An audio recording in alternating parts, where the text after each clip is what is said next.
just not good. Smile.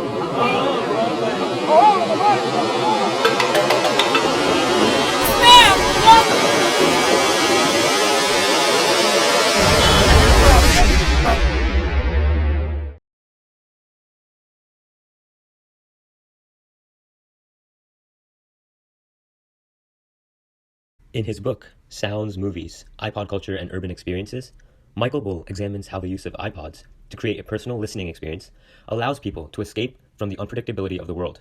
It gives them control over one aspect of their life, what they are listening to, and allows them to create a space where the outside world cannot influence them. As a result, they interact less with the outside world. Through the use of headphones, we use technology to bring control to the uncontrollable. We see the same theme of using technology to control in not only how people listen to music, but how they create it and how it becomes popular. When we think of playing or creating music, we generally think of someone playing an instrument or singing. The natural sounds produced by instruments, such as a violin, guitar, drums, or any other instrument, are natural in that they don't require external technology in order to produce the sounds. With this distinction comes the fact that music played organically may lack a perfect tempo, clarity, and other musical elements.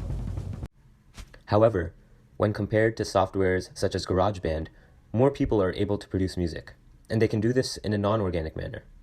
With the help of technologies like these, people can fabricate the music they create by using computer-generated sounds and ensure that certain elements, such as scale and tempo, are flawless. But let's consider the value of this technology. Is gaining control over certain musical elements, such as tempo and clarity, worth the loss that we give up in performance quality and the authenticity of natural sounds that we would otherwise possess? Let's talk about an app that we all know, TikTok. A gigantic base for music and video creators to boost their platforms and grow. TikTok's popularity is in part due to its mass public appeal, to its music popularization, and its ability to capture audiences through highly viral sounds generated by users and creators alike. TikTok algorithms have the ability to significantly boost the popularity of songs and artists, and for this reason, many creators find themselves in the pitfall of producing music content in the hopes of garnering virality and hitting TikTok's music charts. In essence, this push to produce content for the sake of attraction and hits has taken a jab at the creativity, innovativeness, and uniqueness of individual artists and their creations. Here's why. TikTok has allowed artists to reach millions of users through a single video. These views have the potential to make any song, whether it's the main focus of the video or just playing in the background, go big. Some songs even go on to reach the Billboard Hot 100. Music labels now want to use this power and control that TikTok has over the industry to their advantage by pressuring artists to seek virality. How does this entertainment app have so much control? The answer?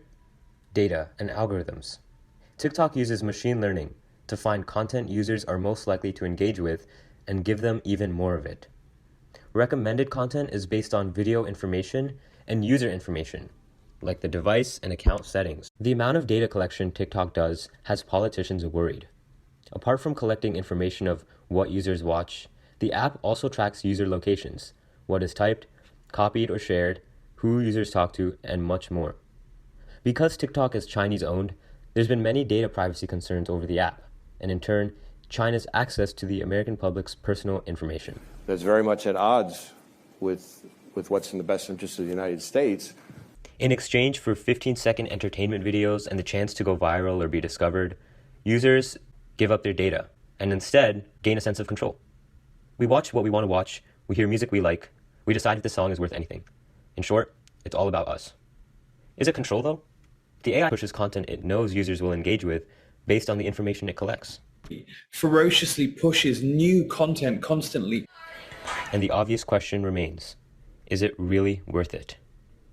Recently, period tracking app Flow has been caught by the Federal Trade Commission disclosing health data about user cycles, ovulation periods, and intentions of pregnancy to Meta, although their health policy promised that source of data would be kept private.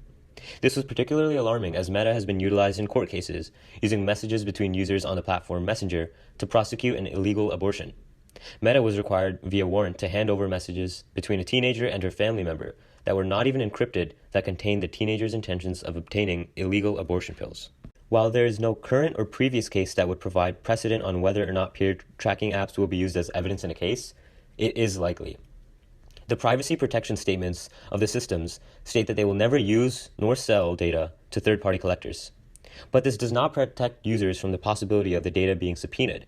In fact, Flow tells users in their own words from their own site that they may be obligated to process users' personal data to comply with applicable laws and regulations, clearly laying out the possibility.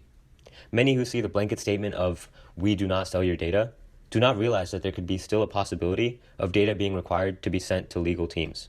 Modern technology is being constantly exploited to gain control over the previously uncontrollable. Whether it's perfecting the tempo of your music, ensuring popularity by tailoring a song to match an algorithm, or having knowledge and insight about your biometric data, technological advancements eliminate a human component.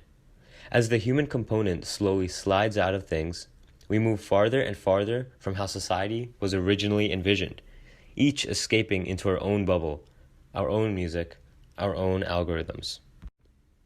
So let's go back. No, not that far back. Let's go back to a time where technology was not a crutch, and where it wasn't normal to have tech invading our everyday life. Let's just ask ourselves this one thing.